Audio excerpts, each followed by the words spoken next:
Well, welcome. Today, Lauren and Christine and I are going to be talking about sun transits 28 and 44.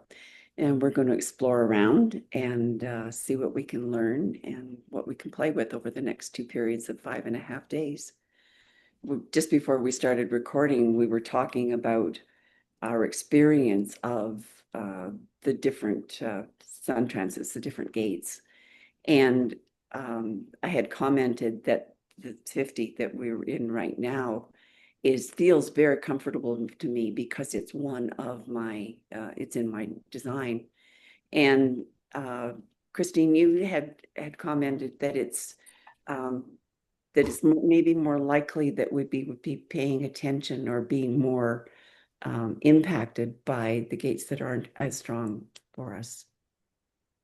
Yeah, I mean, again, everybody has their own personal experience, but my experience and folks I've talked to, I think that these energies that are on inside of us, that are defined in us in our own chart, like for you, Lois, and for me, we both had gate 50 defined, that when the sun is transiting that gate, it may not feel as, maybe there's a bit more intensity, but again, it's an energy we're familiar with. It's on in us all the time, right? And so I think, as you said, I think the pieces and the parts that impact us more, that may be more noticeable to us, are the places where we aren't on all the time. And so just something to notice and play around with and just see if you can sense um, the difference between the two, because there should be technically an energetic difference that you might feel. I guess it's a good opportunity because 28 is in Lauren's design and 44 is in mine. So I guess we have an opportunity to play with that, Yeah, see what happens. yeah, absolutely. And so, yeah, so we will be moving into gate 28 in October 25th to the 29th. We'll be there for these gate 28 and gate 44 are the last two gates of the spleen, right? So we've been traveling through, the sun has been traveling through all of these spleen gates, which are existential fear gates, right? Like, how are we surviving on the planet?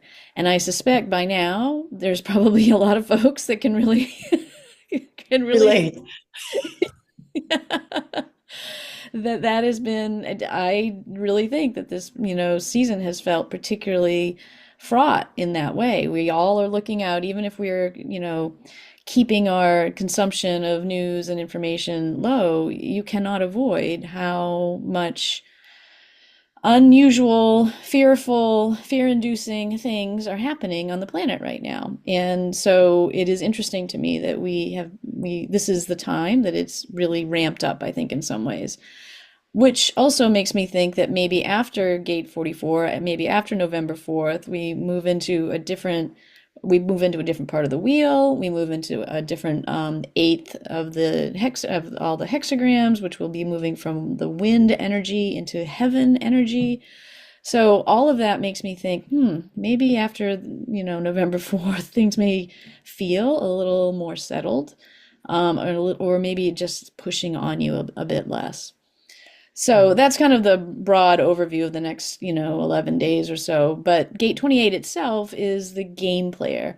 It's in the spleen, like we said, like we know, and it's also known in human design or in some I Ching translations as the preponderance of the great. And I think Hillary calls it great exceeding. And many of these I Ching, phrases are obscure, at least to me, right? Like, you really have to sit with them and kind of do some reading, do some contemplation, of really understanding what they mean. But the game player, from a human design perspective, is this energy to want to live life to the fullest, right? It's part of the channel of struggle, and it wants to have meaning in the world, meaning and purpose. And there can be a lot of struggle in this energy because there's can be some stubbornness. There's this idea that, like, there's got to be some reason I'm here. on this planet doing this thing, right? And so this next few days, this energy will be alive for everyone, right? Like, what are we all doing here? What am I doing here? Right? Am I doing things that are meaningful to me and that are fulfilling and that bring me um like the Thoreau quote, like, am I sucking the marrow out of life, right? Am I really digging in and doing something meaningful here? So I would just say it's paying attention to that, like feeling that you may be looking out and around and being like, this is or is not, really working for me. Um, it's an individual energy again, so it is going to be very focused on ourselves and how we are interacting. Um, and just, all of these gates carry, like I said, some fear. This idea, the fear in this gate is life has no purpose, right? There's nothing meaningful, right? So there could be some of that for us. And also, as an individual gate, there's some melancholy. Again, the same thing. Life is devoid of purpose, right? And so just this is a very deeply, continuous theme on this in this gate. So I think it will probably show up a lot for folks. Yeah. But this needing to face our fears, because if we run away from our fears, they just keep coming back and coming back. And it's so much in watching people be afraid to live life, like lest something should happen. And I know Richard Rudd was talking about this, like so connected to a fear of death, is that if I take a risk, am I risking death? Even though the small risks that people would be taking aren't life and death decisions. But if you get consumed by that sort of thinking, it takes over your life. Yeah, I think there's a lot of folks stuck in that right now, Lois. Yeah. Yeah. Yeah. There's years ago, I read a book called Life is Short, Wear Your Party Pants. It was written by Loretta LaRoche, and she takes a very humorous perspective on all of the things that we're saving for, like the clothes we don't wear because it's not the special occasion, the dishes we don't take out of the cupboard because it's not special enough. I remember my mother-in-law going, well, everything would be fine in our family if we just had a dining room, and going like, so there's this not facing of the fears around what's actually happening, rather sort of putting it off if things were better in the future somehow. I'll get there, I'll get to live my life at some time. I see that with retirement, like people working, working, working, and doing things that they don't enjoy. And somehow retirement's going to be some kind of a reward. And yet they don't change that much when they retire. They just carry their way of being with them. So the reward doesn't turn out the way they anticipated. So they need to wear their party pants. Yeah, I'm trying to connect this of into the I Ching readings that I have, and the pictures are a little different, I think, particularly this time. And I know there's a connection. So as we talk, we'll find it. The question that Hilary Barrett poses is, what is overloaded? What is outgrown? And so from the I Ching perspective for 28, we're looking at what has reached its limit that it's no longer serving us. And I think, just as I said, that's exactly what you both are talking about. So, all the limitations that we've put on ourselves are no longer serving us. But I have this visual when I think about this, is that, if you take, of course, I'm going to talk about a tree. If you take a branch of a tree and you start putting weight on it, right, there's a point that it can't take it anymore and it's going to snap and break off. But we never really know where that point is, do we? We can keep pulling. And I think we find this in our life, and we see that with relationships. How far can I push this relationship and before it'll break? And sometimes we break things, and then we have to figure out what to do from that point. And that's funny, Lois, because it just takes us back to you talking about the Japanese pottery with the beautiful repairs in it. So it all weaves together, but I love this idea of thinking about right now is, what have I pushed to the limits? And for someone with 28, my design, I feel like I push everything to its limits. That's how I operate. Let me just push you a little bit further and see what I can get out of that. It begs the question, do you push yourself that way? Oh, totally, Lois. What's one more thing I could do? But you pointed out that we get to points in our lives where things are no longer of service to us. Yeah. It's kind of like with little children, if they cry or they yell and they get what they want, they keep doing it. And if nothing happens, they go into young adulthood doing the same thing. But at some point, it's not going to serve them anymore. And they're going to have to turn around and face what it was they were trying to control, what they were afraid of, that they're behaving in this way. And so this, like like the shadow is an important part of the gene keys. And it seems to be all about sort of facing the shadow aspect of things and looking at the parts of us that don't function at a very mature level. And there's fear in that too, being afraid to look at that and to make the changes, because I mean, what might happen if we change? There's another risk to take.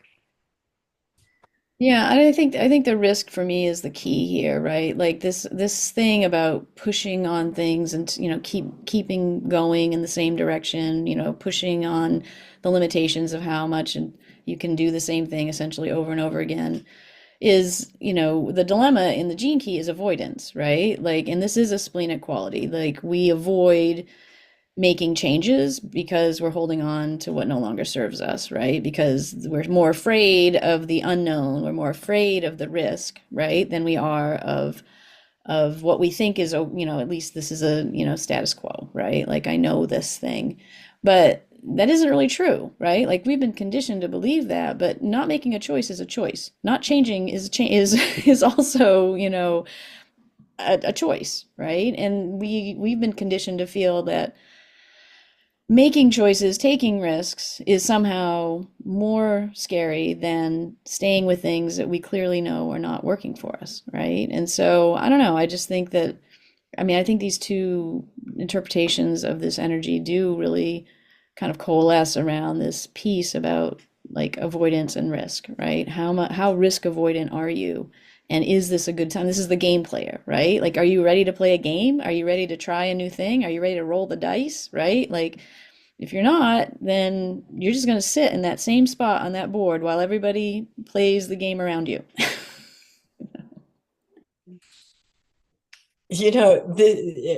I'm thinking about the Gemmo that I associate with this, and it's Lithy.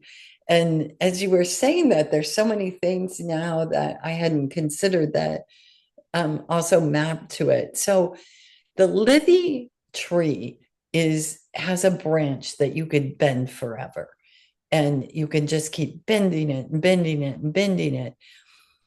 So that was kind of what led me there. But then when I started thinking of the qualities of the extract, this is really interesting. So what it does, it's a bronchial dilator. So it gives us room. And when we don't have that room, we feel like we're squeezed and we can't breathe. And I think about like right now, we're all holding our breath, right? And what a beautiful thing that would be to have a little spaciousness and just dilate that bronchi a little bit and see what might come up if we did it differently. What if we didn't squeeze all in and hold tight to make our way through? There's also something else that's really interesting about this extract, that it's known for the quality of giving words to emotions you haven't been able to speak before. And so there again lies this doing it differently, right? Instead of holding back and not saying what you feel, what if you really said it? That might be a pretty amazing thing to happen in this period of time. You've made me think about something in terms of like looking at, I was looking at sort of like change and commitment or risk and safety, and looking at them as polar opposites. And yet this is an unsolvable because everything is ever going to be 100% safe and is ever 100% risky. So in us knowing where we need to be in that space, is like, and knowing that we're going to move in that space, which requires the openness you're talking about with the Lithy, Lauren. Mhm, mhm. Is this the right time to be a little more risky, or is this the time to pull back and hunker down here? And knowing that it's never going to be one or the other, is that it's constantly needs to be in our awareness and gaining some sort of uh, awareness about when have I gone too far? You know, if I've slid too far in one direction, what can I do for myself to pull myself back to a better place? Yeah, I mean, it is all of everything that you're talking about. It is this place where I mean, this particular gene, I mean, particular gate doesn't necessarily track to seriousness, but I do think about like there is a seriousness to the spleen in general, right? Like taking this fear thing, right? Like taking this life and thinking that it's so much more precious and precious in the not the amazing, oh, this is a precious life, which it is, but precious and like it's going to break if I'm not careful, right? And there's that real deep fear in this spleen that, oh, I should be careful and I should, keep my physical body safe. That's what that spleen is trying to do. And yes, that is a real need. Of course, we need to be able to keep the physical body safe. But especially in the modern world, that is so rarely truly a problem in the modern world, right? The physical body is often way more safe than it's ever been in the history of humankind. Yet, we still get caught up in this place where it's like, we're not going to die if we tell our boss that we don't like how he speaks to us, right? But um, but but yeah, I can't. But our body doesn't still know that, right? Like we're in a weird place in the world where the biology hasn't really caught up with the reality of our existence, you know? And so just being aware of that, um, and being more playful, right? Like this is the game player. Be more playful. Life is here for us, right? And it is not for us to be afraid all the time. It's for us to live and enjoy. And becoming aware, this is an awareness center, becoming aware, right? That our body makes us serious in ways that aren't necessarily always true. Yeah, and one of the things we've talked about in multiple gates is that with the fears, the facing of the fears is going to get you through it. Actually sitting and being with the fear and facing it rather than running away from it. So face your fears a little at a time, not all at once.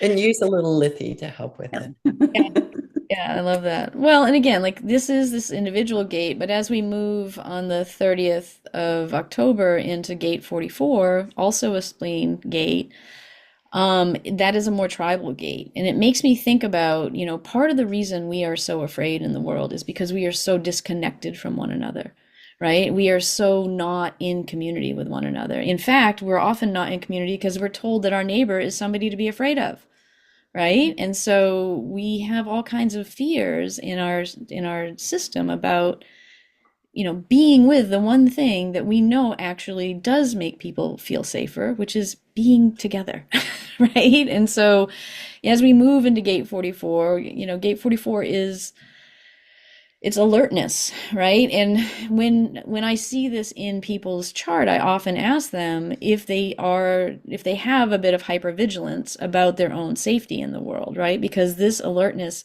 can show up that way. It can make us be more fearful on the material plane of lots of things. And maybe not fearful, but just again aware and wary, right? And so there's this pattern recognition in all of the fear gates, but especially in this one, it's very much about like what has happened in the past, what do I need to know to be safe in the world, and it can show up as being overly alert, I think. But it is also this tribal space where it really is known to be, it's called coming to meet in the I Ching. And it is this kind of place of I don't know what the word is actually. I'm totally losing the word. It's where we come together, where two partnerships and this ability to transmit information that's important to your tribe and to the larger group. This gate 44 has that. It's part of the transmitter channel, right? And so it is transmitting information that's important for the survival of the collective, of the tribe first, and then, of course, further out from there. And it is instinctual, and it is part of the instinct stream. And so it's very aware of patterns it sees in the world and what things need to be transmitted to others in order to keep them on the path and to keep them safe at the same time. I felt like there was a commonality between the shadow of interference in this particular gate and corruption in one we just spoke about recently. And so that this in like interference, this disintegration of what we know or what the patterns that work for us.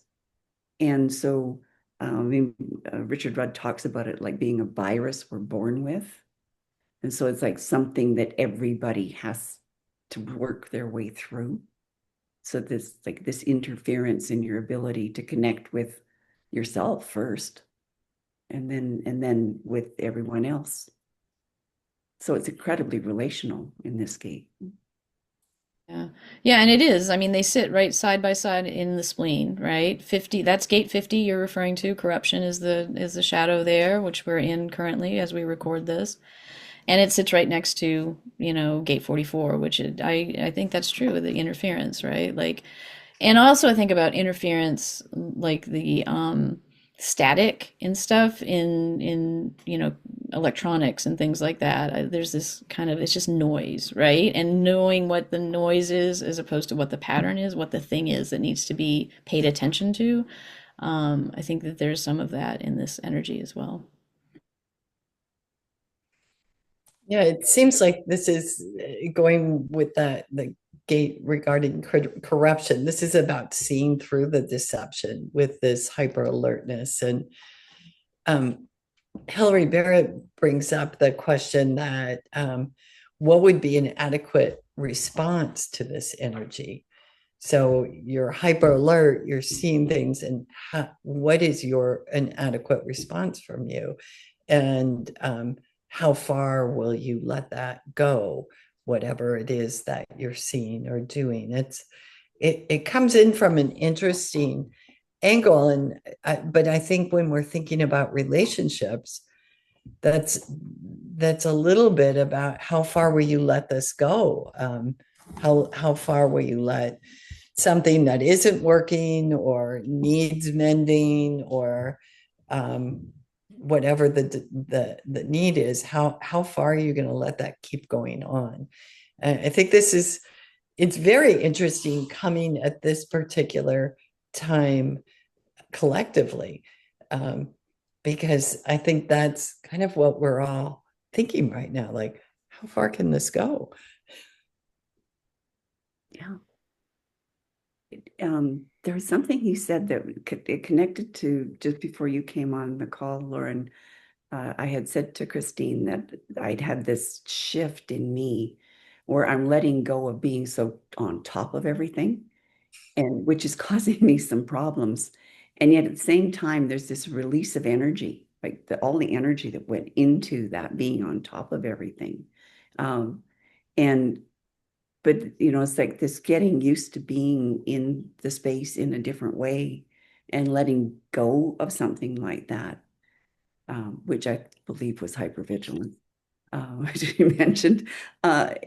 It's a strange place to be. It's an uncomfortable place, which can make you feel fearful. I mean, things like, oh, I'm getting older. Maybe am I losing it? Things like that. So, Well, that's interesting, Lois, because you just spoke about the energy that's going to move between these two gates of going like, okay, something's not working, and the limit of it has been exceeded. I don't want to be on top of it anymore. I can't be on top of it anymore. I can't. This is taking too much energy to, hey, I'm. This has gone too far, and it's time for a change. There's also something really interesting here about the navigation of relationships that I find, and I think my sense is we're going to see a lot of changes in relationships. And if I recall right, this is the period astrologically where we're going to see changes in relationship and also on the world stage of new alliances and some kind of unexpected changes. yeah. Yeah, I mean, there's a lot of energy happening this month. I mean, when we did the astrological seasonal thing, I mean, there's so much going on, and this is true this period too for us. Like there is the channel of the brainwave is going to be on during gate 28 for the entire planet, right? And this is this instinct, highest, most instinctual energy that we have in our body graph attached directly to the moment, the now, right? And so, as we're in gate 28, that brainwave is going to be on for the entire collective. And it's an individual energy. It's this push to do what's instinctually right and what you instinctually know is right for you in the moment, right? And so that's a lot of energy. And again, for a lot of people, this is going to be a new energy for them, right? So paying attention to seeing all of this activation around, again, in gate 28, like what's meaningful or not. And then as we shift into this gate 44, the sacral to the throat channel of charisma will be on for the entire planet, and this is the fastest acting energy in the planet, in the body graph, and it really does like, what is this yes no response in this sacral life force energy, and how can it be made manifest immediately, right? And so this is fast moving, right? There's this fast moving energy with the background of the spleen, the awareness of this, fear and needing to make changes or not, like it's going to be a lot. So I just put that out there as like, it's also okay. Yeah, it's also okay to just like back off a little bit and take a break. Um, Well, Christine, I think that's really important. And I think a lot of folks in the metaphysical world would say there are times that you don't have to hit it head on. You can step back. For instance, a full moon energy, you should clear your calendar that day and make it as light as possible and let yourself take a nap and all the good things. You don't have to push right into it. However, having said that, I do have the extract for those that want to push into it. This is really fun, but it's only fun if you get geeky about this like I do, but it's gray alder. So let me talk to you about gray alder. First of all, it's the extract I used to always say when life feels like a fire hose coming at you, gray alder is the extract you need. And it is one of a group of 6 extracts that work as organizers. And so they're helping build the resilience so you can remain in a regulated state for longer periods of time. So you've talked about hyper alertness, and you've talked about this a lot coming at you. And so we're hyper alert when we don't feel like we can keep up with the speed of what's happening, right? That's when we're like, okay, I can't keep up with this. So what Gray Alder will do is help you feel like you are keeping up, so that hyper alertness comes down. And then it has something else that is really special. Well, there's two other things that I'd like to share about it. One is you cannot take this extract alone when you're taking it in a full dose. It's a partnering extract, and it should be also in microdose. So I would pair it with one of the other central nervous system extracts that you've enjoyed taking or you've had good results for. Black poplar is always across the board good when fear is high. So it's a partnering extract, which is what we're talking about: teamwork, synergy, coming together. And then the other thing about it is that it has regenerative qualities. We have a lot of extracts that protect, but we have very few that neurologically regenerate the nervous system, and this is one. And so I think of it kind of like a reboot, which is interesting also coming at this gate as we're finishing this period of time. Yeah, there's the partnering. And then Christine, you also said something about looking at what works and what doesn't work. And so that being able to choose who do we want to be with, or who do we need to be with, and who do we not need to be with anymore. And Brina Magnuson paired this gate with the totem of the raccoon. And in looking at how they come together and move apart, this is sort of moving to the city of synarchy, about how things come together and work well together, and then they move apart when they don't need to be together anymore. And I remember back from a study of indigenous peoples, of how the Plains Indians, they did in the summer, they spread out all over the place, and they fended for themselves and did well. When it started coming this time of year, coming to winter, is that they would start coming together, and there were no chiefs the way we see chiefs now. There was like people pulled together and took the lead where it was appropriate. And so there's like, how do we partner in really healthy, productive ways? That kind of, we needs to go back to each of us and sort of cleaning up our own act. So that there's that individual, and the collective is like, if the work that I do has an impact on other people, even if they're not doing their own work, something changes in the relationship. Mm.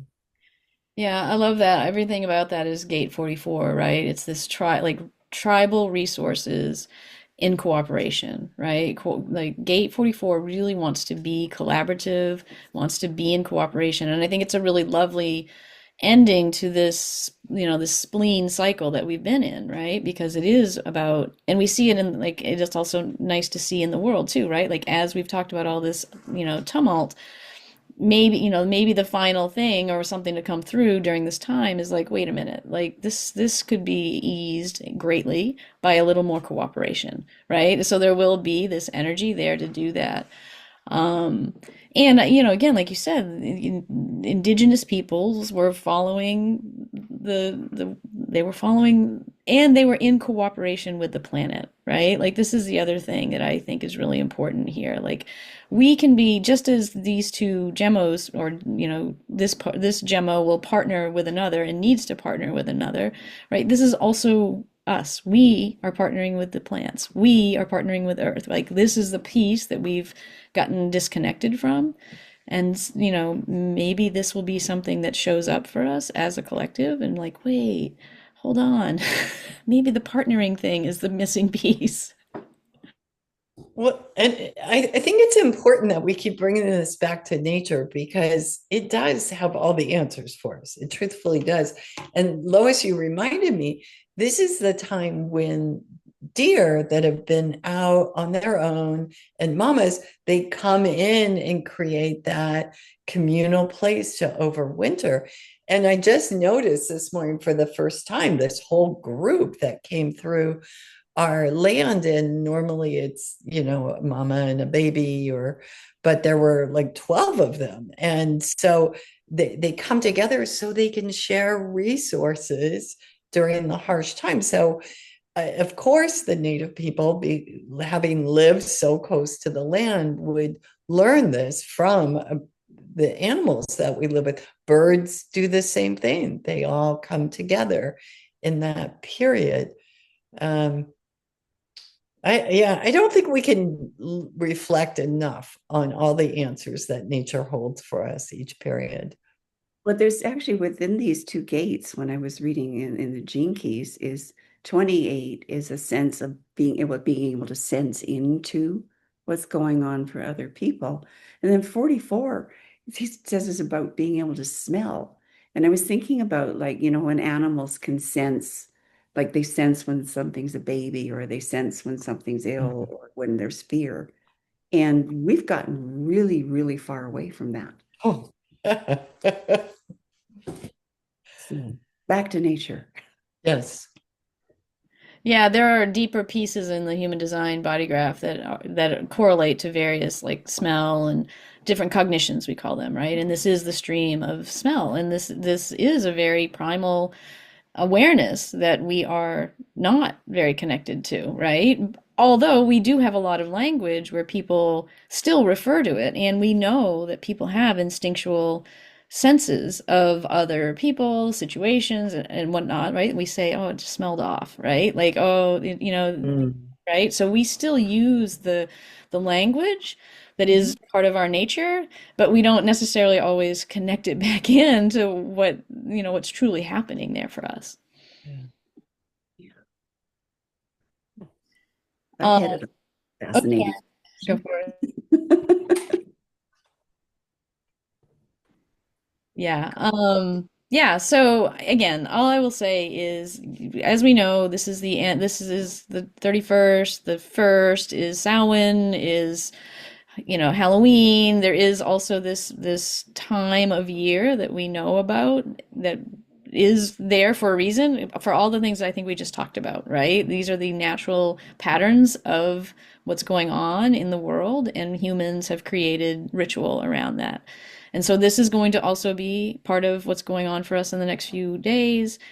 And there's also going to be a full moon, right? So I think if you don't take anything else away other than the fact that there's just a lot going on, there's a lot going on. And be aware, but don't get overrun by it.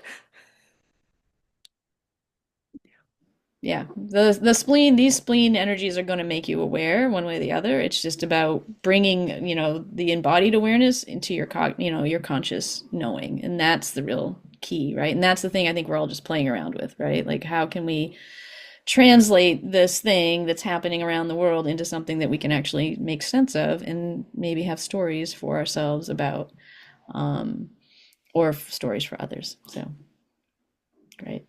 All right. Have we covered all the things? I think so. Okay. Anything else, Lauren? No. Good. All right. Well, thank you for being with us, and we hope we'll see you next time.